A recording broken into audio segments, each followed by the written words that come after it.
और सद्गुरु रामपाल जी परमेश्वर जी की जय हो। परमपिता परमात्मा सारे सृष्टि का रचनहार कुल मालिक असंख्य ब्रह्मांड के स्वामी तीनों लोकों में प्रवेश करके सभी जीवों का पालन पोषण करने वाले राजाधिराज आत्माधार जगत के तारनहार जगत के नाथ जगत के मुक्तिदाता जगत के प्रभु आदि राम सनातनी प्रभु सर्वग्रतम ब्रह्म अल्लाह कबीर हक्का कबीर श्री श्री 1008 के वास्तविक अधिकारी परम पूज्य कबीर परमेश्वर सद्गुरु रामपाल जी भगवान की सदा ही जय हो। हे परमेश्वर, आप जी के श्री चरण कमल में हम तुच्छ जीवों का अनंत कोटि दंडवत प्रणाम। हे परमेश्वर, दास आपकी चरण सेवा के साथ साथ अपने भाई बहनों को आपके लीला के बारे में कुछ अवगत करवाएगा। हे मालिक, इस दास पर दया करना मालिक। बंदी छोड़ सद्गुरु रामपाल जी भगवान की जय हो। सत्साहे भाई और बहनों, परमात्मा की विशेष दया अपनी सत्सेवक बच्चों पर, साथ संगति से जुड़े हुए सभी भाई बहनों के ऊपर मालिक की विशेष दया है। इसमें कोई शक की बात नहीं है। जो लोग नहीं मानते वो तो कभी नहीं मानेंगे, और जिनको मालिक ने दया कर दिए, जिन पर, जो आत्मा पर परमात्मा की विशेष दया हो गई, विशेष रजा हो गई, वो आत्मा को अब धीरे धीरे समझ में आ रहा है कि साथ संगति मालिक की असली मिशन है, परमात्मा की फाइनल मिशन है। और बीच बीच में परमात्मा अपने बच्चों को दृढ़ता देने के लिए, अपने बच्चों को विश्वास बढ़ाने के लिए, बच्चों की परमात्मा लीला भी करते हैं, ऐसे चमत्कार भी करते हैं, ऐसे कुछ मालिक दिखाते भी है। चाहे वो सपने के माध्यम से हो या साक्षात प्रकट होके, किसी भी तरीके से परमात्मा अपने बच्चों को ज्ञान करवाएगा कि बच्चों मैं तुम्हारे साथ पल पल हूँ। तो मालिक की विशेष दया है इस दास पर। दास की झोपड़ी में परमात्मा दिन प्रतिदिन प्रकट होते रहते हैं। आज भी ऐसे मालिक प्रकट होकर कुछ ऐसे चमत्कार किए हैं, कुछ लीला किए हैं। ये खुश नसीब तो दास को नहीं हुआ देखने में, क्योंकि दास झोपड़ी में नहीं रहता है, ड्यूटी में चले जाते हैं। तो घर में बच्चे थे और उनके माता थे, दोनों थे। मालिक को भोग लगाया आज। भोग तो वैसे दास के झोपड़ी में हर दिन 3 टाइम की भोग लगता है। तो शाम के समय जब इन लोगों ने भोग लगाए थे, बच्चे और उनके माता ने भोग लगाए थे, तो परमात्मा ने प्रकट होकर भंडारा किए। भंडारा करते करते परमात्मा ने ऐसे बच्चों को ऐसे दृश्य दिखाया। बच्चे उस समय चावर कर रहा था मालिक को, तो उस समय बच्चे ने दिखा, परमात्मा ने उनको दिखाया जो जो कुछ भंडारा दिया था इन लोगों ने मालिक को। मालिक ने सभी भंडारा खा लिए। सभी जो जो जितने सारे खाना दिए थे, सभी खाना परमात्मा ने खा लिए। बिल्कुल थाला साफ कर दिया। गिलास में जो पानी था वो भी पानी बिल्कुल पी लिया मालिक ने पूरी तरह से। और पूरी खाना ख़त्म करने के बाद परमात्मा बच्चों को ऐसे इशारा करके बता रहा है कि बेटा और एक रोटी दे मुझे, क्योंकि ये लोग रोटी और आलू की सब्जी भोग लगाया था परमात्मा को। तो परमात्मा ने ऐसे इशारा करके दिखा रहा है कि बेटा और एक रोटी दे मुझे, मेरा भूख शांत नहीं हुआ। तो उसी समय बच्चे ने तुरंत उनके माता को बोल रहा है कि माता जी परमात्मा के लिए और एक जल्दी रोटी लाइए। तो उनको भी समझ, मालिक की दया से समझ में आ गया क्योंकि परमात्मा ने शायद कुछ ऐसा लीला किए है जो बच्चों को दिखाया। और उनमें भी उन्होंने भी अपने मन में कोई शंका ने किए बिना दौड़ लगाया और रसोई में जाके और एक रोटी लेकर आया, फिर मालिक के थाली में रख दिया। और बच्चे ने देखा कि परमात्मा ने वही रोटी, जो लास्ट रोटी एक रोटी दिए थे, वही रोटी दे के जो सब्जी बचा था, थोड़ा सब्जी बच गया था, रोटी पूरी तरह से ख़त्म हो गया था, प्याज राम वो भी ख़त्म कर दिए थे मालिक ने। तो बच्चों ने देखा कि परमात्मा ने वही लास्ट जो दिया हुआ रोटी उसको भी फाड़ के परमात्मा ने बिल्कुल पूरी तरह से मालिक ने खा लिए। और गिलास में पानी ख़त्म हो गया। फिर बोला बच्चों को कि बेटा थोड़ा पानी भी दे। तो परमात्मा ने ये भाषा को बांग्ला भाषा में, हमारे जो बंगाली भाषा है बांग्ला भाषा, परमात्मा ने वही भाषा से बात की है बच्चे के साथ। मालिक ने वही बांग्ला भाषा में बात की है। अगर यदि हम बोले कि मालिक ने कैसे बताया, परमात्मा ने बांग्ला भाषा में ऐसा बोला, क्या बोला था? हाँ बेटा আর একটা রুটি দিবি, এরকম इस तरह से मालिक ने बताया।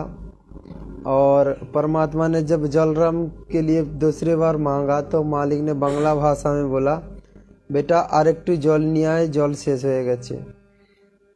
तो मालिक ने इसी बांग्ला भाषा में बात करके बच्चों को बताया। तो जब पानी ख़त्म हो गया, बच्चों को इशारा किया, मतलब बताया परमात्मा ने कि बेटा जलराम ख़त्म हो गया, मेरे लिए और जल ला। तो तुरंत बच्चे ने दौड़ लगाया, प्रार्थना करते करते, मतलब चावर कर रहे थे मालिक की। तो उनके माताजी को चावर पकड़ के उनको दे दिया चावर, और उनके माताजी चावर करने लगे। बच्चे ने दौड़ लगाया कि जी परमात्मा हम ला रहे हैं आपके लिए और भी पानी। तो बच्चे ने दौड़ लगाया मालिक के लिए, फिर पानी लाया, पानी लेके दिया। फिर मालिक ने पूरे पानी ख़त्म कर दिया जितने दिए थे। और बाद में परमात्मा ने खुश होके मुस्कुराया, आशीर्वाद भी दिया। परमात्मा ने जो वस्त्र पहने हुए थे, पवन भाई ने मालिक की जो नाइट ड्रेस लाए हैं, वही नाइट ड्रेस पहन के परमात्मा ने आए थे। मालिक ने हाथ में घड़ी पहने हुए थे। और क्या था मालिक के पास? कुछ नहीं। अच्छा, तो मालिक ने ऐसे लीला किया आज। फिर बच्चों ने, हाँ, मालिक का भंडारा ख़त्म होने के बाद बच्चे ने मालिक की हाथ धुलाया। और एक बीच में एक बात छोड़ गया दास, जब मालिक की भंडारा ख़त्म हो गया तब परमात्मा ने वही, मतलब हाथों से खाए थे, वही हाथों में, जो हाथों में सब्जी लगा हुआ है, वही हाथ ऐसे करके बैठे थे, मतलब हाथ धोना था परमात्मा को। तो ये लोग उस समय आरती कर रहे थे मालिक की। तो बच्चे को समझ में नहीं आया कि मालिक ने ऐसे क्यों बैठा है, और थोड़ा मतलब अपना जो एटीट्यूड मालिक दिखा रहा है, कुछ मतलब परमात्मा समझाना चाहते हैं कि बेटा जल्दी मेरा हाथ धो दे, मैं और ये झूठे हाथ में कितने देर तक बैठूंगा। तो बाद में इनको समझ में आया कि शायद परमात्मा ने झूठा हाथ में बैठा है, इसीलिए इसी बहाने, मतलब इसी थोड़ा मुख का भंगिमा जो अलग है मालिक का, उसी तरह से बैठे थे। तो मतलब मालिक खुश ही नहीं था क्योंकि मालिक का हाथ भी धुलाना था। तो बच्चों ने जैसे ही भोग आरती का संपूर्ण हो गया पूरी तरह से, तो तुरंत वो कटोरी में जो पानी था वो पानी लेके मालिक के आगे रखा। जैसे रखा, मालिक ने तुरंत हाथ धो लिया। धोने के बाद बच्चे ने रुमाल रखे थे, तो मालिक को रुमाल भी दिया। परमात्मा ने रुमाल से हाथ पोंछ लगाई, हाथ मुख, और फिर मालिक खुश हुआ। फिर धीरे धीरे परमात्मा गायब हो गए। इसी तरह से आज ये मालिक ने, परमात्मा ने आज लीला किए है। और बच्चों को दोपहर की एक सपना आया है। सपना ये था, बच्चों को शायद 3-4 मंजिल ऊपर कोई एक खाली बिल्डिंग में बच्चे ने जो बताया कि इनको काल ने आए थे धक्का दे के फेंकने के लिए नीचे। मतलब वो जो 3-4 मंजिल के बिल्डिंग के ऊपर एक खड़े थे, वहां से धक्का देकर नीचे गिराने के लिए गए थे। धक्का भी दे दिया इनको धक्का भी दे दिया। और जब ये नीचे गिरा, तब इनको महसूस हुआ कि कहीं पर मतलब गद्दा जैसा ऐसा कुछ था जहां पर गिरा। तो ये परमात्मा ने उनको पकड़ लिया। तो जैसे ही वो गिर गया, छत से गिरा दिया इनको, तो इन्होंने चौंक गए। तुरंत ही इनका नींद टूट गई। तो जैसे नींद टूट गई, ये तो चौंक गए, तो उसके बाद फिर सो गए। और सोने के बाद, ये तो सपना नहीं है भाई और बहनों, ये सपना नहीं है, क्योंकि बच्चे ने जो बताया कि 2 से या 3 मिनट तक आंखें बंद नहीं किया, ये दृश्य दिखाई दिया उनको। तो ये सपना नहीं हो सकता। सपना जब हम गहरा नींद में सो जाते तब जाके कुछ दिखते, तो अलग वो सपना होता। लेकिन अगर बच्चे ने जो बताया कि 2 से 3 मिनट तक भी मैंने आंखें बंद नहीं की, मुझे ये दृश्य दिखाई दिया। जैसे ही मुझे झटका दिया, छत से गिराया, तो मैंने गिर गया नीचे। गद्दा टाइप कुछ था, वहां पर मैंने गिरा, मुझे कुछ नहीं हुआ। तो तुरंत ही उसका नींद टूट गया। तो ये तो मालिक ने उनको पकड़ लिया, ये संकेत दिया। उसके बाद जब फिर आंख लग गई बच्चे की, तो फिर बच्चे ने देखा कि परमात्मा ने बाएं हाथों से काल का एक हाथ पकड़ा, और दाहिने हाथों से मालिक ने काले रंग की एक चाबुक लिए है, जो जिसे कहते हैं कोड़ा। शायद हिंदी में उसको कोड़ा कहते हैं, हमारे बंगाली भाषा में उसको चाबुक कहते हैं, जो रस्सी टाइप की होता है और हाथ में एक डंडी जैसा पकड़ा जाता है, मारा जाता है।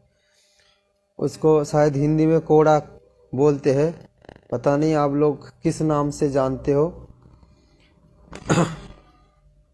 तो वही हाथों से वही कोड़ा लेके परमात्मा ने दाहिने हाथों से बहुत जोर जोर से मार रहा है उसको, काल को।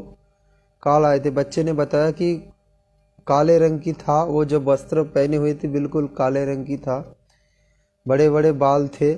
उसके कान में वो ऐसे गोल गोल जैसे वो रिंग होता है ना, जैसे टीवी में दिखाते हैं असुर लोग, जो सीरियल में जो दिखाया जाता है, कान में बड़े बड़े रिंग जैसे बहनों ने लगाते हैं।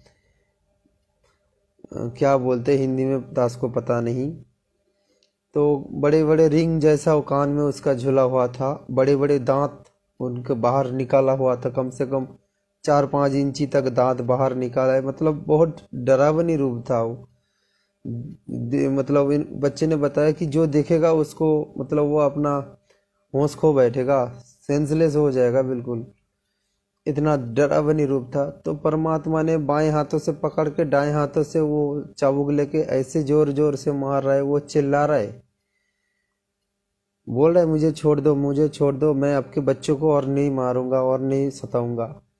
तो परमात्मा ने बार बार बोल रहा है मेरे बच्चों को क्यों हद लगाया, मेरे बच्चों को क्यों हद लगाया, इन्होंने तो कोई गलत नहीं किया, तूने इनको क्यों पकड़ा, जिन लोगों ने गलत करा है उनको पकड़ा। मैंने तो बोल के रखा कि जो मेरे बात को नहीं सुनता है उसको तू पकड़ ले, लेकिन ये तो मेरे बात पर चलता है, तूने इसको क्यों पकड़ा, बोल कभी इसको पकड़ेगा। बोले नहीं नहीं मुझे छोड़ दो, मैं कभी नहीं पकड़ूंगा। तो बहुत मार लगाया मालिक ने, वो चले गए। और परमात्मा जब मार रहे थे, बच्चों ने बताया कि जो हम लोगों के दरबार में जो नीला रंग का फोटो होता है ना, बैकग्राउंड जो नीला रंग, परमात्मा ने सफ़ेद शर्ट, धोती, शायद धोती पहन के रहते। जैसे बच्चों ने बताया कि जैसे वो तामिल लोग धोती को इधर उधर करके लुंगी जैसा पहनते ना धोती को, उसी तरह से परमात्मा ने धोती पहने हुए थे और एक शर्ट पहने हुए थे। हाँ भाता फूला था कौन था?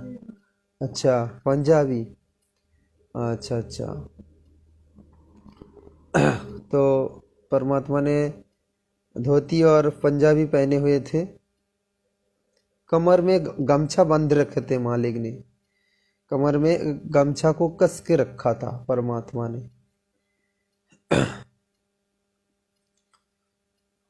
तो भाई और बहनों, दास एक बात बताना चाहते हैं। दास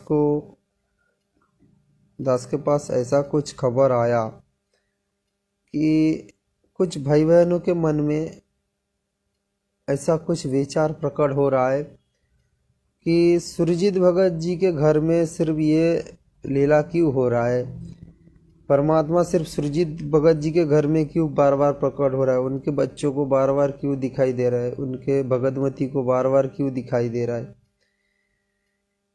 कहीं ये लोग झूठ के सहारा तो नहीं ले रहा है, कोई ड्रामाबाजी तो नहीं कर रहा है। बहुत सारे भक्तों के मन में ये शंका उत्पन्न हो रहा है। हमारे साथ संगति से जुड़े हुए भी कुछ भाई बहनों के मन में ये शंका उत्पन्न हो रहा है। मैनेजमेंट से जुड़े हुए कुछ भाई बहन, वो तो कुछ नहीं, ज़्यादातर उन लोगों के मन में तो शंका होना स्वाभाविक है, क्योंकि वो लोग गुरु को भगवान नहीं मानते, मनुष्य मानते। तो उनके लिए ये अविश्वसनीय बात हो सकते हैं। तो भाई और बहनों, दास एक बात बताना चाहते। परमात्मा ने बताया कि जिस घर में पवित्रता हो, शांति हो, कोई राग द्वेष, मान बड़ाई, ईर्षा, धन का भूखा ना हो, रजोगुण का वास ना हो, उस घर में मालिक की वास होता है। ये सत्य है बिल्कुल। और मालिक ने और एक बात बताया कि मुझे झोपड़ी वाले ही प्रिय है, धनी व्यक्ति मुझे जरा सी भी प्रिय नहीं है, क्योंकि धनी व्यक्ति के अंदर अहंकार भरी होता है। जो झोपड़ी वाले होते हैं, हैंड टू माउथ, जिनका रोजी रोटी हैंड टू माउथ होता है, दिन रोजगार दिन खाते हैं, उन्हीं भक्तों को परमात्मा बहुत प्रिय होते हैं। और मालिक की दया से दास का आर्थिक स्थिति ऐसा ही समझ लो कि बस जैसे तैसे करके जी रहे। दास एक छोटा सा नौकरी करते हैं, 6,000 रुपया में पूरे महीने चलाना पड़ता है। तो ये है दास का आर्थिक स्थिति। आप लोग जानते हो 6,000 रुपया में वर्तमान समय में कुछ नहीं होता। वर्तमान समय में 6,000 रुपया कुछ नहीं होता। अभी एक गैस सिलेंडर का 1,000 रुपया हो गया, महीने में एक गैस सिलेंडर तो जाता है, तो बचता है 5,000। 5,000 में पूरी महीना चलता है। तो परमात्मा की दया से अच्छे चल रहा है। कोई समझ में नहीं आ रहा है कि परमात्मा कैसे चला रहा है। जब दास सोचता है तो थोड़ा घबराहट होता है, फिर मालिक की दया से, मालिक की प्रेरणा से अपने आप को मैं ठीक ही कर लेता हूँ, क्योंकि सब कुछ परमात्मा ही चला रहा है, तो हम क्यों सोचे। तो भाई और बहनों, परमात्मा की दया से, परमात्मा की आशीर्वाद से दास के घर में आज दास लगभग 14 साल के आसपास दास ने रमणी किए है। परिवार मतलब मेरे माताजी तो बचपन में गुजर गए, मेरे पिताजी दूसरा शादी करके वो तो अलग हो गए। तो मैं जिस दिन से शादी किए आज 14 साल हो गया, और उसी दिन से परमात्मा ने हमें अलग ही रखना भी था, क्योंकि परमात्मा को पता है कि ये बच्चे मेरे शरण में इनको अगले समय लेना है। तो इसीलिए अपने बच्चों को परमात्मा ने बचा कर भी पहले से रखे थे। तो आज 14 साल हो गया, आज एक बार भी आज तक हम दो आत्मा के बीच कभी झगड़ा, कोई मनमुटाव, किसी बात को लेकर अशांति, ना वस्त्र, ना गहना, ना कुछ। मालिक की विशेष दया से ये दो आत्मा की संपर्क हुआ, तो मालिक भी खुश है। जिस परिवार में कोई झगड़ा फसाद गाली गलौज नहीं होता है, परमात्मा उस परिवार के प्रति विशेष दया रखते हैं, विशेष आशीर्वाद होता है मालिक की। तो ये भी कारण है भाई और बहनों, जिन भाई बहनों के मन में शंका उत्पन्न हो रहा है कि बार बार सुरजीत भगत जी के घर में क्यों परमात्मा प्रकट हो रहा है। भाई आप भी भगत के दास तो भगत नहीं बन पाया, दास नहीं बताए, ऐसे नहीं बोलेंगे कि दास ने भगत बन गया। भगत की हम अभी भी भगत कहाँ बने हैं, हम तो भगत बनने की कोशिश में है। तो भाई और बहनों, दास ये सलाह देना चाहते आप भाई बहनों को जिनके मन में शंका है कि परमात्मा हमारे घर में प्रकट ना होके उनके घर में ज़्यादातर जा रहा है। तो भाई और बहनों देखो, परमात्मा को सबसे बड़ा प्रिय है कि जहाँ अशांति नहीं रहता है, रजोगुण का प्रभाव जिस घर में नहीं रहता, तमोगुण और रजोगुण का प्रभाव जिस परिवार में नहीं होता, परमात्मा उस घर में सदैव वास करते हैं। सदा ही उस घर में किसी न किसी रूप में परमात्मा रहते हैं। तो मालिक की दया से दास के घर में वो ना झगड़ा, ना गाली गलौज, ना दास ने ये मार्ग में जुड़ने से पहले कभी ऐसे किया है घर में अशांति। तो मालिक की विशेष दया हुई, मालिक ने शुरू से दास को ऐसे बना कर रखा, बचपन से दास को ऐसे बना कर रखा कि दास बिल्कुल शांति रहता है किसी के साथ। दास को बहुत मार पड़ा, लेकिन दास उल्टे किसी को एक हाथ भी नहीं उठाया, ना किसी को गाली गलौज किए है। हाँ, कभी कभी काल प्रेरणा से थोड़ा सा कुछ बात को लेके गुस्सा हो जाता था, लेकिन घर में नहीं, बाहर किसी के कोई बातों से गुस्सा आ जाता था। लेकिन ऐसा गुस्सा नहीं कि मैं किसी को थप्पड़ मार दूं या कुछ ज़्यादा अत्याचार करूं, ऐसे नहीं। तो मालिक की दया से बहुत जल्दी दास शांत हो जाता था। तो इसी के वजह से दास को भोलेनाथ भी बहुत सारे लोग बताते थे, क्योंकि दास का जो बुलावा नाम है वो है शंकर। और मेरे माताजी पिताजी बचपन में, मैंने तो सुना, कभी देखा नहीं, मैंने सुना है मेरे रिश्तेदारों से कि मेरे माताजी शिव भक्त थे। शिव जी से बर मांगे थे कि शिव जी आप जैसे पुत्र प्राप्त हो। तो उसके बाद दास का जन्म हुआ। उसीलिए मेरे माताजी ने मेरा नाम शंकर ही रखा, अच्छे नाम सुरजीत और बुलावा नाम है शंकर। तो इसके कारण दास बहुत जल्दी शांत हो जाता है। इसके लिए दास को कभी कभी मजाक से मेरे दोस्तों लोग या मेरे आसपास लोग भोलेनाथ शंकर, अरे तुम तो सच में शंकर, ऐसे बोलते रहते। तो सच में दास के अंदर इतना कभी ज़्यादा गुस्सा, ज़्यादा कुछ ऐसा बुरे स्वभाव नहीं है।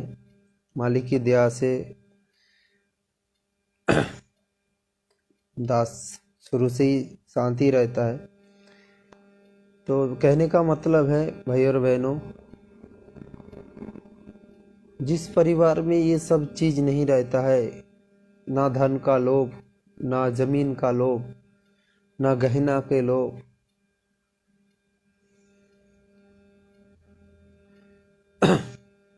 जिस परिवार में ये नहीं रहता, परमात्मा उस परिवार में विशेष दया करते हैं, परमात्मा प्रकट होते हैं। जिसके मन में विश्वास हो कि हाँ सच में भगवान है, तो परमात्मा को प्रकट होने में समय नहीं लगता वहाँ पर। लेकिन हम परमात्मा को परमात्मा नहीं मानते। अगर हकीकत देखा जाए तो हम लोग परमात्मा को कुछ ना कुछ मांगते रहते हैं, लेकिन हम लोग परमात्मा को कभी नहीं मांगा कि परमात्मा आप हमारी हो जाओ। हम लोगों ने परमात्मा को कभी नहीं मांगा। हम परमात्मा से हमेशा मांगते रहते कि परमात्मा ये दो, वो दो, बच्चे दो, नौकरी दो, गाड़ी दो, बंगला दो, कुछ ना कुछ हम मांगते रहते थे। हमारे धंधे में अच्छा खासा कुछ कारोबार चले, हम हमेशा परमात्मा को ये मांगते रहते हैं। परमात्मा को हम कभी ये नहीं बोले कि परमात्मा आप हमारे हो जाओ। हम परमात्मा को कभी नहीं मांगे, परमात्मा से हमेशा मांगते रहे। तो ये भी एक कारण है कि परमात्मा देखते कि मुझसे कौन मांग रहा है। मेरे पास से तो सभी कुछ मांगते हैं, लेकिन मुझसे कौन मांगता है। मुझे जो मांग लेगा उनका कोई समस्या नहीं रहेगा। तो भाई और बहनों, दास का इतनी आर्थिक स्थिति बुरा होने के बावजूद भी दास को कभी महसूस नहीं हुआ कि मैं गरीब हूँ, मेरे पास धन नहीं है। मुझे कभी ऐसा महसूस ही नहीं होता है। आज तो दास 6,000 रुपया से परिवार चलाते हैं। एक समय ऐसा आया, लगभग 1 साल तक परमात्मा ने 3,000 3,500 रुपया 3,500 रुपया में पूरे परिवार चलाया। हर महीने 3,500 रुपया बचता था दास का। दास उस समय ऋण में बहुत, अभी भी ऋण है, लेकिन उस समय और ज़्यादा ऋण था, ब्याज देना पड़ता था उस समय बहुत, और भी समस्या था। फिर भी परमात्मा ने ना जाने कैसे कैसे खींच कर लाए। कभी कभी ऐसे भी मालिक ने चमत्कार किए कि डब्बे में चावल नहीं था, अगले दिन देखा गया कि मालिक ने ऐसा चावल दे दिया, लगभग 2 दिन तो हो जाएगा। सब्जी भी ज़्यादा नहीं था, ऐसा देखा गया कि अचानक सब्जी ज़्यादा लगने लगा। या तो कभी किसी को प्रेरणा करके सब्जी भिजवा देते थे दास की झोपड़ी में, जैसे कि मेरे रिश्तेदार, कभी मेरे बहन को, कभी मेरे सास को, कभी मेरे मौसी को, कभी मेरे मम्मा के घर को परमात्मा ने प्रेरणा करके कुछ ना कुछ सामान भेजवा देते थे जो मेरा आवश्यकता होता था। तो भाई और बहनों, मालिक की ये दया उसी समय होगा जब आपके अंदर परमात्मा को पाने के लिए तड़प हो। मालिक की एक वाणी हम लोग पाठ करते हैं, कुत्ता है गुरुदेव का, मतिया मेरा नाम। नहीं सॉरी, दास ने कुछ और ही बोल दिया। क्या वाणी था?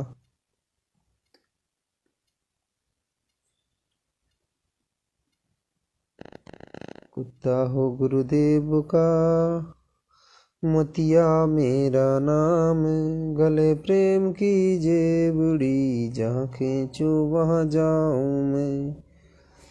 तो करूँ तो बाबुड़ू, दूर दूर करूँ तो जाऊं, जो राखो तो ही रहूं, जो देवो सो खाऊं। तो हम क्या बोल रहे हैं कि हम गुरुदेव का कुत्ता है, हम भगवान का कुत्ता है।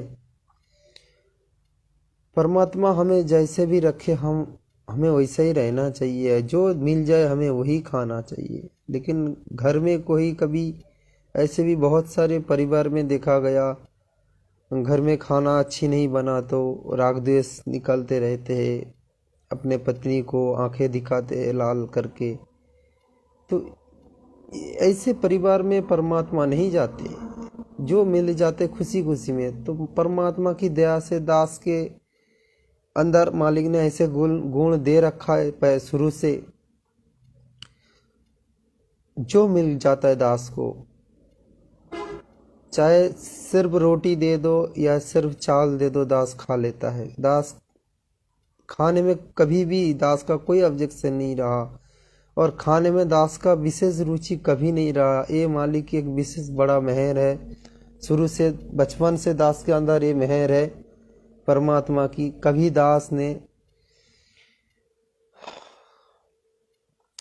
खाने में कोई रुचि नहीं दिखाया। बस दास को एक चीज ध्यान रखता रहता है, किसी भी तरह पेट भरना चाहिए, चाहे जैसा भी खाना हो।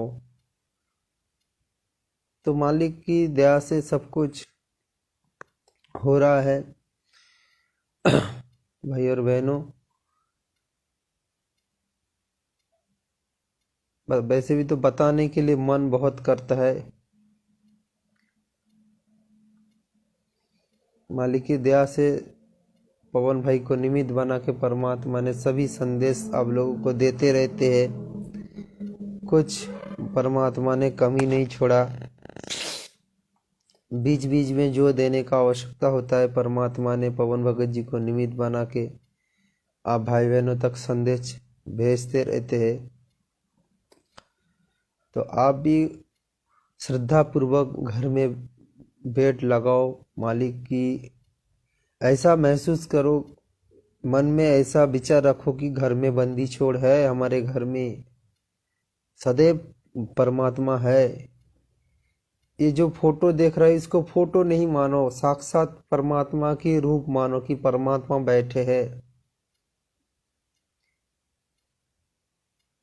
जब भी दरबार में आओ, शीश झुका कर आओ। पवन भाई ने जैसे बताया, जैसे दिखाया, उसी तरह से दरबार में आना है। दरबार से जब निकलोगे तब परमात्मा की ओर पीछे मत करो, परमात्मा की ओर ऐसे हाथ जोड़ के मुंह करते हुए पीछे पीछे होके बाहर निकलना है।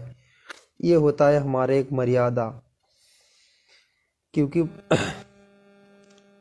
परमात्मा सारे सृष्टि के राजा है, हम उनकी प्रजा है, हम उनकी नौकर है, हम उनकी बच्चे हैं।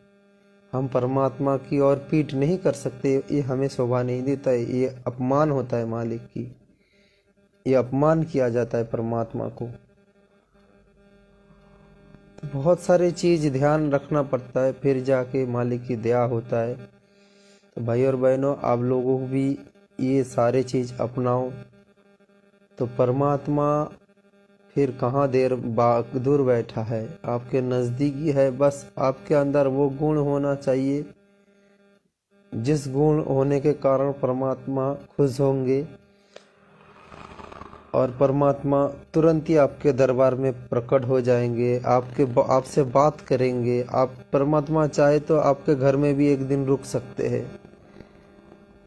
तो परमात्मा आज ये लीला क्यों कर रहा है, ऐसे लीला, ताकि देखो परमात्मा एक तीर से कई सारे शिकार करते हैं। मालिक ने ये लीला करके एक तो हम लोगों का विश्वास बढ़ा रहा है, हम लोगों को खुशी दे रहा है, आनंद दे रहा है, ताकि हमारे भक्ति में और भी रुचि बढ़े।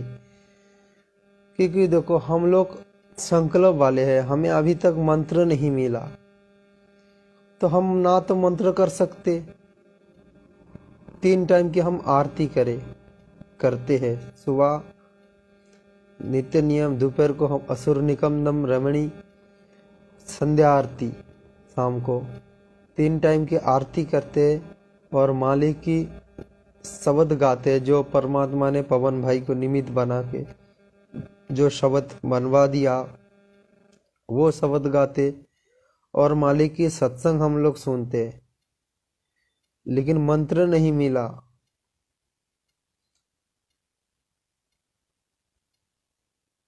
लेकिन मंत्र नहीं मिला तो परमात्मा ने और एक चीज दे दिया, मालिक की सेवा। ये जो कर रहे हैं मालिक की सेवा, इसको जो भाई बहन मजाक में ले रहे हैं ना, अभी भी बहुत सारे साथ संगति से जुड़े हुए बहुत सारे भाई बहन हैं, जो भाई बहन इनको मजाक में लेते हैं। ये चरण सेवा जो जितने हम लोग सत्संग भाई बहनों करते हैं, इसको मजाक में लेते हैं कि ये लोग सिर्फ बेड में, ये पाखंड है, ये मनमाना आचरण है। तो भाई और बहनों, पवन भगत जी ने वीडियो में बताया कि कुछ ऐसे क्रिया है जो अपने विवेक बुद्धि से करना पड़ता है, अपने ज्ञान को आधार बना के करना पड़ता है। कहने वालों तो कहेंगे कि गुरुजी ने कब आदेश दिया ये करने के लिए। भाई और बहनों, गुरुजी हर चीज के लिए आदेश नहीं देंगे। परमात्मा ने ज्ञान दे दिए, गुरुदेव भगवान ने ज्ञान दिए हमें, तो वो ज्ञान को हम आधार बना के चलना चाहिए। परमात्मा आदेश क्यों देंगे? क्योंकि तो हम तो उस समय परमात्मा को परमात्मा नहीं मानते थे, हम तो सिर्फ गुरु मानते थे कि ये मानव है, ये हमारा गुरुजी है, ये एक मानुष है। हम उनको मानुष रूप में मानते थे। तो मानुष रूप में हम मानते थे, तो गुरुजी हमें आदेश कैसे दे सकते? जब हम उनको परमात्मा मानेंगे तब परमात्मा संकेत करेंगे, आदेश करेंगे कि बेटा ये करो वो करो। लेकिन हम लोगों ने कभी उनको भगवान माना नहीं, सिर्फ मनुष्य के रूप में देखा। गुरुजी अलग है, परमात्मा अलग है। गुरु गोविंद को कभी हम लोगों ने एक जैसा नहीं माना। वाणी में तो हम पढ़ते हैं गुरु गोविंद दो नहीं भाई, जो दो समझे वो नरक में जाए। लेकिन हम गुरु और गोविंद को अलग ही दृष्टि में देखते। तो जब तक हम गुरु को हृदय में भगवान के रूप में नहीं बिठाएंगे, तो वो क्रिया के लिए आदेश भी परमात्मा नहीं करेंगे। तो आज पवन भगत जी को निमित्त बना के परमात्मा ने जो क्रिया करवा रहा है उनके द्वारा, बिल्कुल 100% ठीक है भाई बहनों। कोई इसमें मनमाना नहीं, कोई पखंडबाज नहीं। जगत वाले कुछ भी बोले उन्हें बोलने दो। आप कम से कम, आप हमारे जो गुरु भाई बहन हो, कम से कम आप लोगों को समझना चाहिए कि ये कोई पखंडबाज नहीं है। ये हम क्या कर रहे हैं? हम किसी और की सेवा कर रहे हैं, हम किसी और को पूज रहे हैं, हम किसी और को भोग लगा रहे हैं। हम तो परमात्मा को मान रहे हैं, हमारे गुरुजी को हम मान रहे हैं। जगत वाले बोलते हैं गुरु ब्रह्मा गुरु विष्णु गुरु देव महेश्वर गुरु साक्षात परब्रह्म तस्मै श्री गुरवे नमो। तो जब गुरु को इतना बड़े दर्जा दिया जा रहा है, तो आज पूरी सृष्टि के रचनहार, सृष्टि के मालिक आज साक्षात गुरु रूप में हमारे आगे प्रकट है। 1951 साल से, 8 सितंबर 1951 साल से परमात्मा प्रकट है। तो साक्षात परमात्मा आज गुरु रूप में आए, तो हम उनको सेवा नहीं करेंगे, उनको नहीं मानेंगे, उनको नहीं भोग लगाएंगे, उनकी चरण सेवा नहीं करेंगे, तो फिर किसकी करेंगे? हमारा भाव में कमी है, इसीलिए आज हमारे घर में परमात्मा नहीं आ रहा है। इसीलिए बहुत सारे भाई बहन बोल रहे हैं कि मेरे घर में नहीं आ रहा है, सिर्फ उनके घर में क्यों आ रहा है, फलाना के घर में क्यों आ रहा है, उनके घर में क्यों भंडारा ले रहा है, उनकी दी हुई वस्त्रों को क्यों पहना। भाई और बहनों, आपके मन में देखो, भाई और बहनों, दास एक बात बताना चाहते हैं। परमात्मा ने एक बात बताया कि जीव का जो बड़ा शत्रु है वो है अहंकार। और अहंकार बहुत सूक्ष्म चीज होता है, उसको समझना बहुत कठिन होता है। जीव को पता ही नहीं चलता कब उनके मन में, कब उनके अंदर अहंकार किस रूप में, किस तरीके से प्रवेश कर चुके हैं, पता ही नहीं चलता जीव को। उन्हें लगता है कि मैं जो कर रहा है सही कर रहा हूँ। जिस तरह से अगर रावण की बात करें, रावण के अंदर अहंकार सूक्ष्म रूप में ऐसे प्रवेश कर गए थे, उनको पता ही नहीं था कि वो बहुत बड़ा अहंकारी बन गया था। वो भी शिक्षित था, रावण एक ब्राह्मण पुत्र है, रावण एक ब्राह्मण पुत्र है। शायद रावण के पिताजी जो थे, शायद उनके पिताजी का नाम पुलस्त ऋषि था। दास को इतना ध्यान नहीं है, लेकिन रावण एक ऋषि पुत्र थे, फिर भी उनके अंदर इतनी अहंकार चढ़ गया उनके ऊपर, इतनी मनबड़ाई में आ गए थे रावण कि उनको असुरों की संज्ञा दिया गया। असुर राज रावण, राक्षस राज रावण उनको संज्ञा दिया गया। लेकिन वो एक ब्राह्मण पुत्र थे, ऋषि पुत्र थे, फिर भी उनको राक्षस राज बताया गया। क्यों? क्योंकि उनके अंदर वो गुण अवगुण प्रकट हो गए थे। अहंकार सबसे बड़ी चीज जो शत्रु होता है जीव का, वो है अहंकार। परमात्मा बताते हैं, राज तैजना सहज है, सहज नारी काने, मान बड़ाई ईर्षा ये दुर्लभ तजे ना जाए। तो भाई और बहनों, ये इसको त्यागना बहुत दुर्लभ है। मालिक के विशेष आशीर्वाद बिना ये अहंकार जीव के अंदर से नहीं जाते हैं। तो मालिक की दया से जाते हैं। और मालिक की दया कब होगा? जब हम गुरु को भगवान मानेंगे, गुरु की दी हुई हर एक मर्यादा को हम पालन करेंगे। अगर अनजान-बस कुछ गलत हो गया, तुरंत परमात्मा को माफ़ी मांगना चाहिए और ध्यान रखना चाहिए कि आगे ऐसे गलती ना हो। हम जीव है, गलती होना स्वाभाविक है।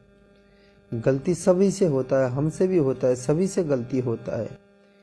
फिर भी हमें ध्यान रखना पड़ेगा कि हमसे ये गलती दोबारा ना हो जाए। तो अगर यदि हम ये सोचे कि अगर मालिक क्षमा कर रहा है तो हम फिर गलती कर लेंगे, मालिक से क्षमा मांग लेंगे, परमात्मा क्षमा कर देंगे, तो ये भी हमारा एक प्रकार का कमी है। जो एक बार गलती हो गया, परमात्मा से माफ़ी मांगने के बाद दूसरी बार वो गलती ना हो, हमें वो चीज़ ध्यान रखना पड़ता है। पढ़ना चाहिए, रखना चाहिए वो चीज़ ध्यान कि गलती मुझसे दोबारा ना हो। भाई और बहनों, भगवान को पाना इतना आसान नहीं है। इसलिए जगत वाले आज क्यों नास्तिक हो गया, क्यों विश्वास नहीं करते कि भगवान है? क्योंकि भगवान पाने का जो मार्ग है वो बहुत ही सहज मार्ग है, लेकिन हम उस सहज मार्ग को अपनाते नहीं। काल प्रेरणा से हम उनको ठुकराते रहते हैं, उनको हम रिजेक्ट कर देते। भगवान क्या बोल रहा है कि मोह को कहाँ ढूंढे रे बंदे, मैं तो तेरे पास में, खोजी हो तुरंत मिल जाऊं एक पल की तलाश में। तो हम खोजते नहीं है भगवान को, हमारे अंदर वो विश्वास नहीं है। काल ने ऐसा सिस्टम रचा दिया कि हमें भक्ति मार्ग से दूर कर दिया गया, अध्यात्म मार्ग से हमें दूर कर दिया गया। आज देखो स्कूल में बच्चे लोगों को ना गीता के बारे में पढ़ाया जाता, ना कोई पुराणों के बारे में पढ़ाया जाता। जब पहले के ज़माने में बच्चों को पढ़ाया जाता था, रामायण की कहानी, महाभारत, पुराणों की कहानी पढ़ाया जाता था। वास्तव में पूर्व में जो शिक्षा की व्यवस्था था वो शास्त्र के ऊपर ही था, शास्त्रों की शिक्षा दी जाती थी। वर्तमान जो शिक्षा है वो रोजी रोटी के लिए शिक्षा है, शास्त्रीय को ये शिक्षा नहीं दी जाती है, कोई धर्म की शिक्षा नहीं दी जाती है बच्चों को।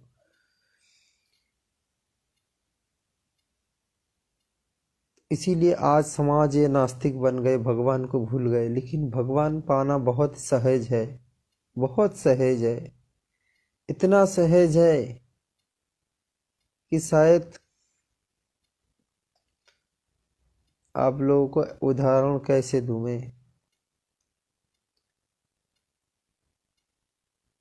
खाना पकाना भी बहुत कठिन है, उससे भी और सहज है भगवान को प्राप्त करना। लेकिन काल ने हमारे मनोदशा को ऐसे बना दिया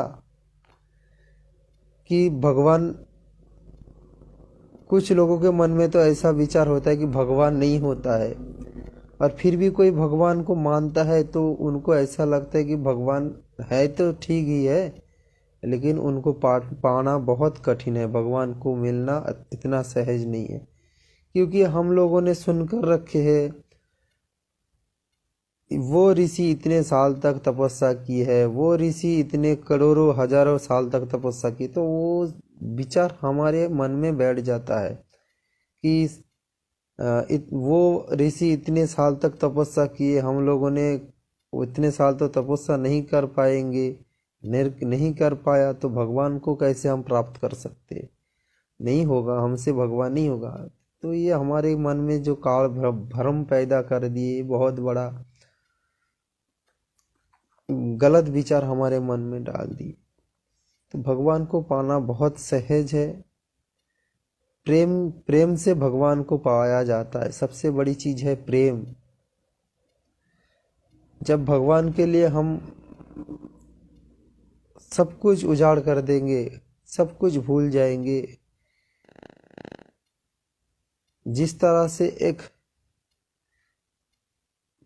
प्रेमिक प्रेमिका को पाने के लिए तड़पते रहते हैं, एक झलक देखने के लिए सदैव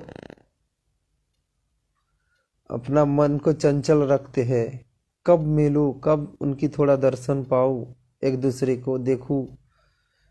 उसी तरह से हमारे अंदर जब तड़प आएगा तो भगवान फिर कहाँ बैठा दूर में, हमारे बगल में ही बैठे, हमारे आगे बैठे मालिक। बिल्कुल बिल्कुल आँख खुलते ही परमात्मा मिलेंगे आगे बैठे हुए।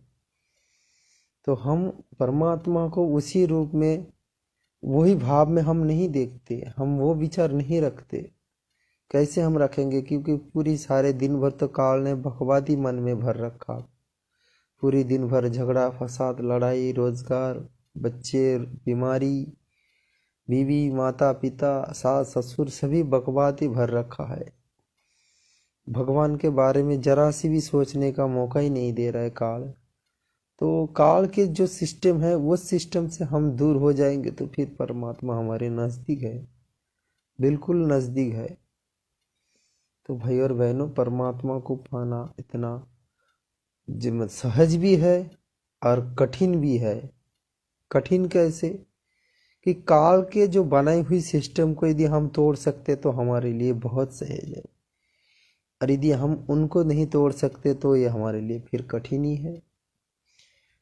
जिस प्रकार देखो, सूर्य और हमारे बीच यदि कोई बादल आ जाए तो सूर्य को हम नहीं देख पाते, सूर्य को दिखाई नहीं देते। जब वो बादल हट जाता है बीच से तब सूर्य दिखाई देता है। तो इसी प्रकार काल ने अपना सिस्टम जो चला रखा, वो बादल की तरह हमारे बीच आ गए, परमात्मा और हमारे बीच आ गए। जिस प्रकार सूर्य को मान लो परमात्मा और बादल को मान लो काल का सिस्टम। तो वो काल का सिस्टम यदि सूर्य के आगे आ जाएगा फिर सूर्य दिखाई नहीं देता। तो इसी प्रकार सूर्य तो है फिर भी हमें नहीं दिखाई दे रहा है। नहीं दिखाई दे रहा है मतलब ये नहीं कि सूर्य कहाँ चले गए या सूर्य नहीं है। सूर्य तो थे, है, रहेंगे, लेकिन वो बादल आ गए इसीलिए हम नहीं देख पाते। उसी तरह परमात्मा और आत्मा के बीच जब काल अपना सिस्टम लागू कर देते, अपना सब काल ने जो अवगुण रखा है, काम क्रोध लोभ मोह, वो जब भगवान के मार्ग में आ जाता है तब हमसे भगवान दूर हो जाता है, हम भगवान से दूर हो जाते।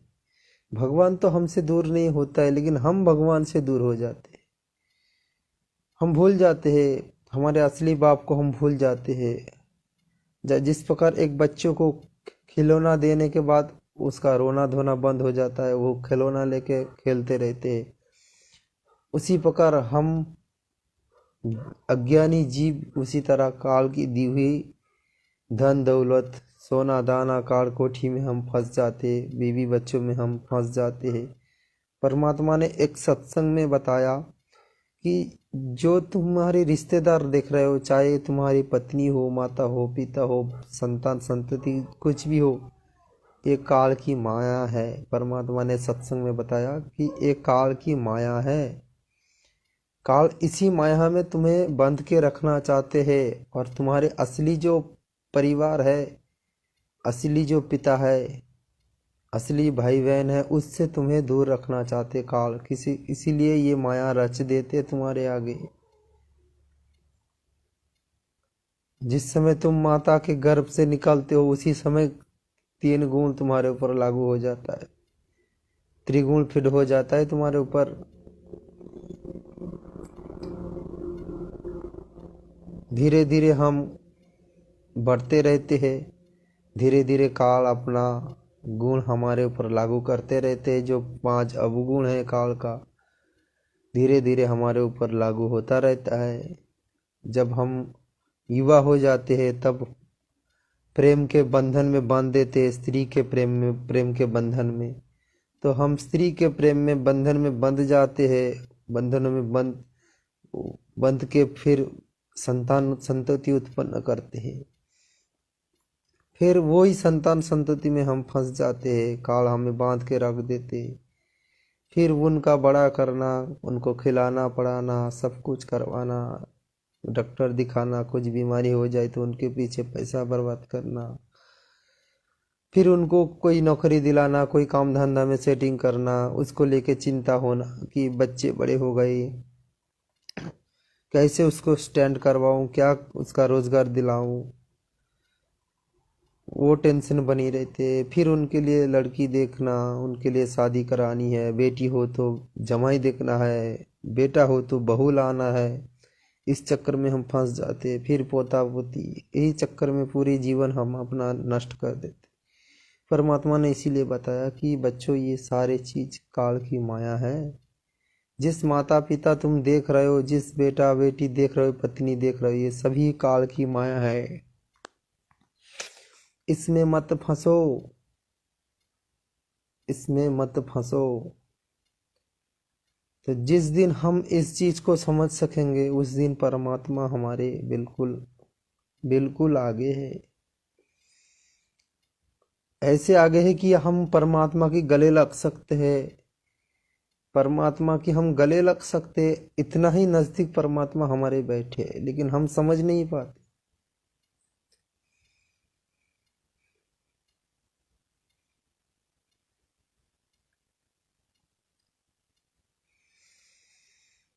ना जाने कितने करोड़ों युग बीत गए, आज हम लोग सतलोक से आ गए यहाँ पर। कितने काल ने कितने कष्ट दिए हमें पता नहीं, और जितने कष्ट हमें दिए हैं उनसे कई गुना ज्यादा कष्ट हमारे पिताजी को मिला है। जब हम संसार के रिश्ते में, जब हमारे बच्चों को कुछ कष्ट होता है, पीड़ा होता है, तो सबसे ज्यादा दुख माता पिता को होता है। तो जब हमें कष्ट मिलता है, काल जब हमें सताते हैं, हमें किसी प्रकार कष्ट देते हैं, क्या हमारे असली जो पिता है, असली माता है, उनको कष्ट नहीं मिलता? परमात्मा ही हमारे माता है, परमात्मा ही हमारे पिता है, वही हमारा असली बंधु है, वही हमारा सब है। परमात्मा यदि हमारे असली पिता हो सकते तो उनको तो कष्ट पहले ही मिलेंगे। जब हमें कष्ट मिल रहा है तो उनसे भी कई गुना ज्यादा परमात्मा को कष्ट मिलेगा, क्योंकि वो हमारा असली पिता है, वो हमारा असली बाप है, वही हमारा जन्मदात्री माता है, वही हमें उत्पन्न किया है। बाकी ये जो शरीर मिला ये तो मिट्टी है, लेकिन असली जो हमारा शरीर है वो शरीर को परमात्मा ने उत्पन्न किया है, जिसका कभी नष्ट नहीं होगा। लेकिन काल उसको ऊपर एक कभार चढ़ा के हमें कष्ट देते रहते हैं। इस मिट्टी को आज हम लोगों ने, जिस मिट्टी को हम धारण कर रखा है, जिसको शरीर बोला जाता है, उस शरीर को काल ने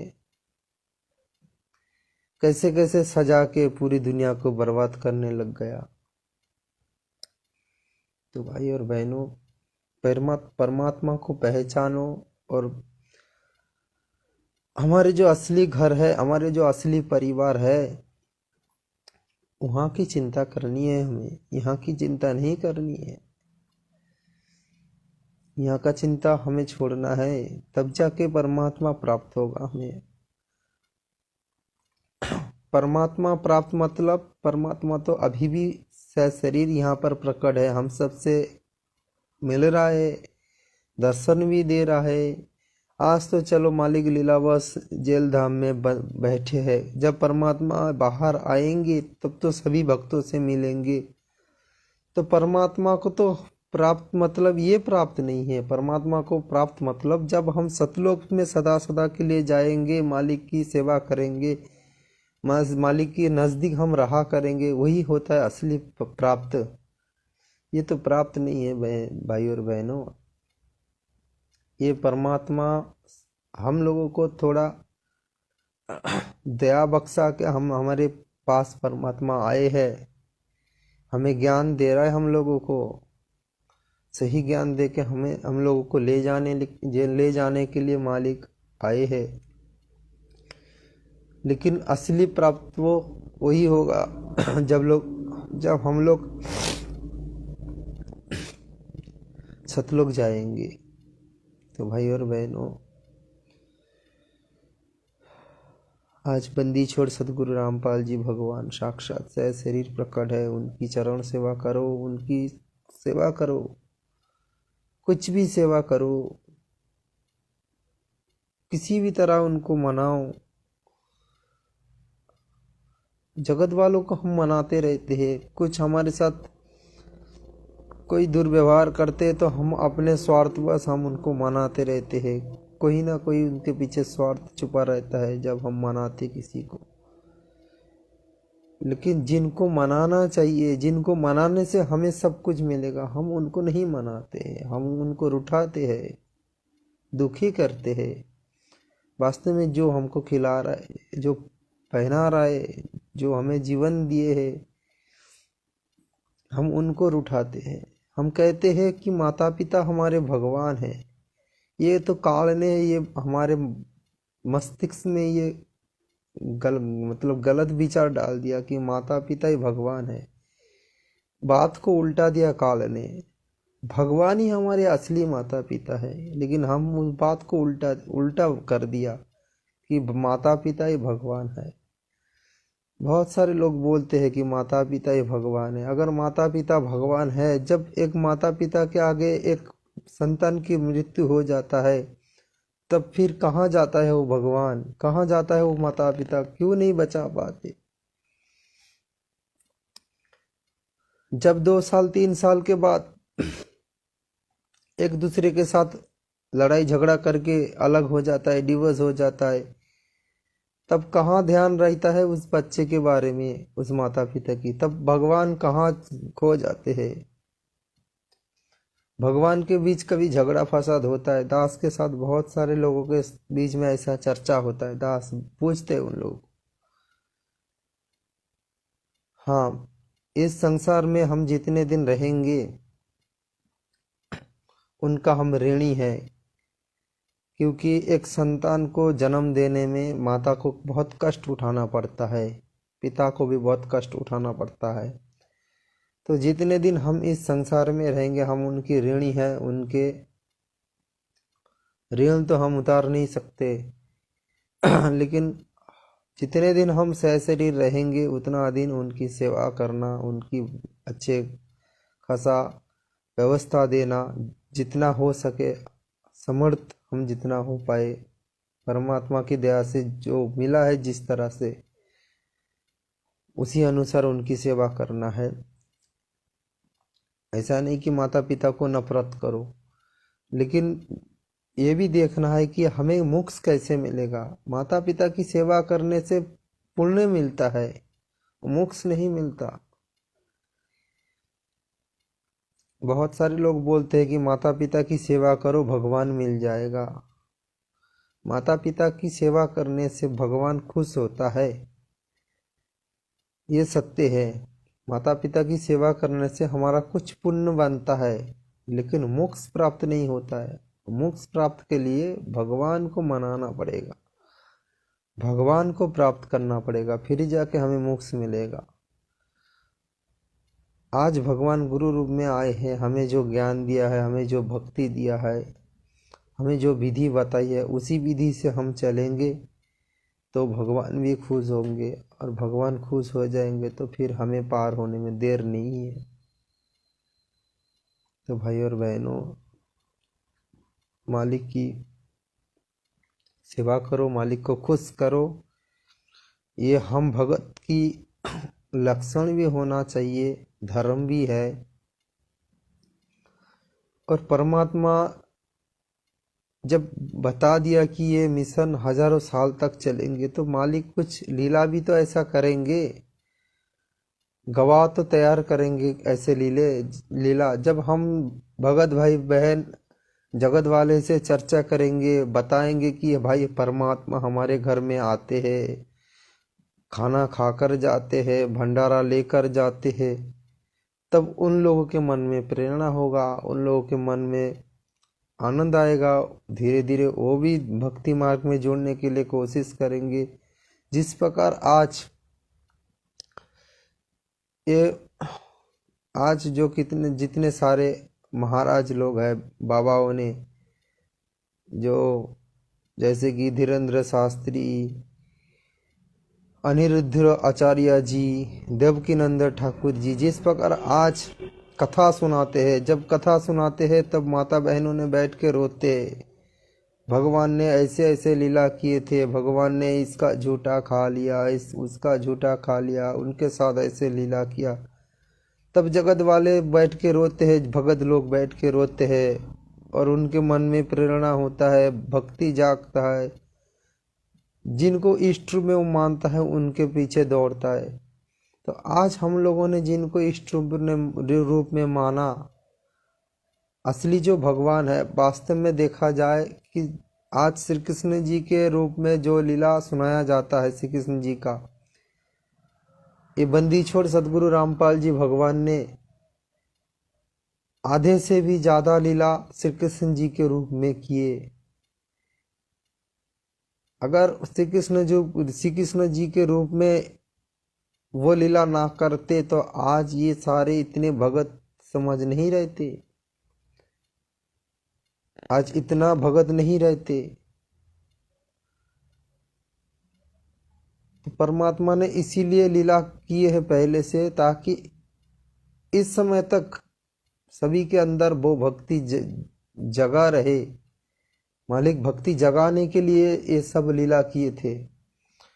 तो आज जो लीला कर रहा है, ये भी आगे चल के मालिक ने इसको साक्षी रख रहा है, साक्षी के रूप में ये सारे लीला कर रहा है कि मैं ये लीला करके रखूंगा तो अगले समय मेरे भगत लोग चर्चा करेंगे, मेरे बच्चे चर्चा करेंगे, जगत वाले लोग सुनेंगे, उनके अंदर भी जिनके अंदर संस्कार मजबूत नहीं है, काल प्रेरणा से अवगुण भर गया है, तो जब वो ये कहानी सुनेंगे, भगवान की कथा सुनेंगे, तो उनके अंदर प्रेम धीरे धीरे उत्पन्न होंगे।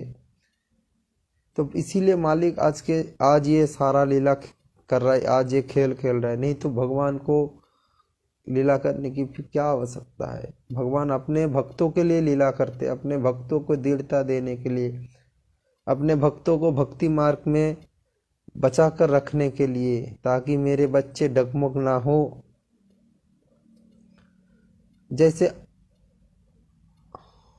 जैसे आज परमात्मा ने मानव रूप में आए हैं, तो सभी जो आत्मा उनकी शरण में गए हैं, भगत बने, सब तो नहीं पार होंगे, सब तो मालिकी लोग में नहीं जा पाएंगे, सतलोक बहुत सारे फेल हो जाएंगे, 90% भगत फेल हो जाएंगे। उन 90% भगत को ना जाने फिर कौन सी युग में परमात्मा शरण लेके पार करेंगे, पता नहीं। लेकिन वो लोग मान लो कि अगले जन्म उनको मानव मिल गया, तो आज जो परमात्मा ये लीला कर रहा है, फिर किसी न किसी परमात्मा रूप में आएंगे, फिर ये कहानी सुनाएंगे। जिस प्रकार आज गुरु जी के रूप में भगवान आए हैं परमात्मा, आज हमें सुना रहा है, सेव सम्मन की कहानी सुना रहा है, मीराबाई की कहानी सुना रहा है, बहुत सारे ऐसे भगत की कहानी सुनाते हैं, माता सबरी के कहानी सुनाते हैं, विदुर जी के कहानी सुनाते हैं, बहुत सारे ऐसे भगत की कहानी सुनाते हैं, धर्मदास जी के कहानी सुनाते। तो ये कहानी परमात्मा ने पहले से रचा के रखा। सूरदास जी के जो कहानी है, सारा खेल परमात्मा खेलते हैं भगत के रूप में। तो आज परमात्मा ने जो सुना रहा है, हमारे अंदर जो भाव पैदा हो रहा है वो सत्संग सुनने के बाद, हमारे आंखों में आंसू आ रहा है वो सत्संग सुनने के बाद,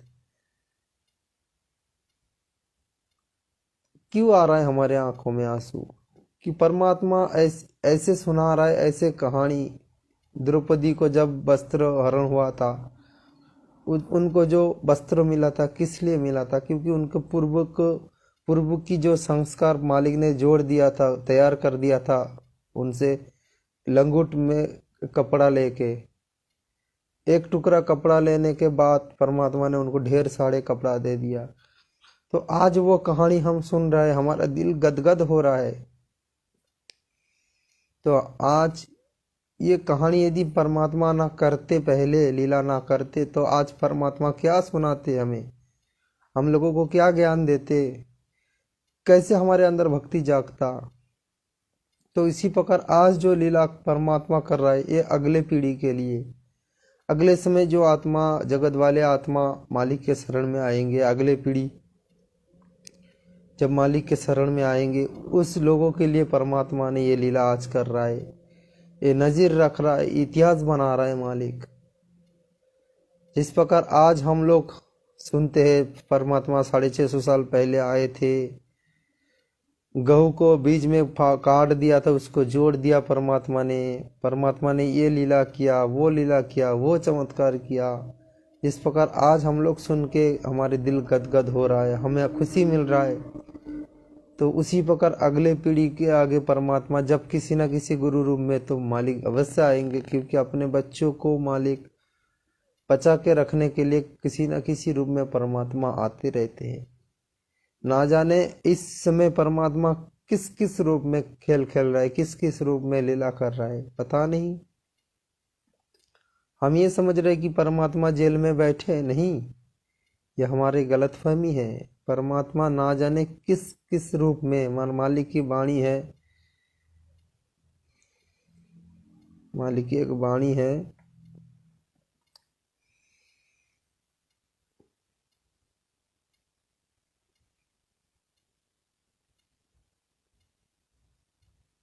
वाणी याद नहीं आ रहा है, मतलब वो वाणी, ये वाणी का अर्थ ये है कि परमात्मा अपने बच्चों को शरण में लेने के लिए ना जाने क्या क्या लीला करते, किस किस रूप में सोल छिद्र करते मालिक अपने बच्चों को शरण में। दास के साथ जो मालिक ने किए है, दास को जिस प्रकार शरण में लिए है, जब दास याद करता है आंखों में आंसू आता है। हम तो इतने निकम्मे थे, हम इतने नालायक थे, इतने पापी इंसान थे कि शायद इस अगले जन्म मेरा कुत्ता गाधा लिखा था, अवश्य लिखा था।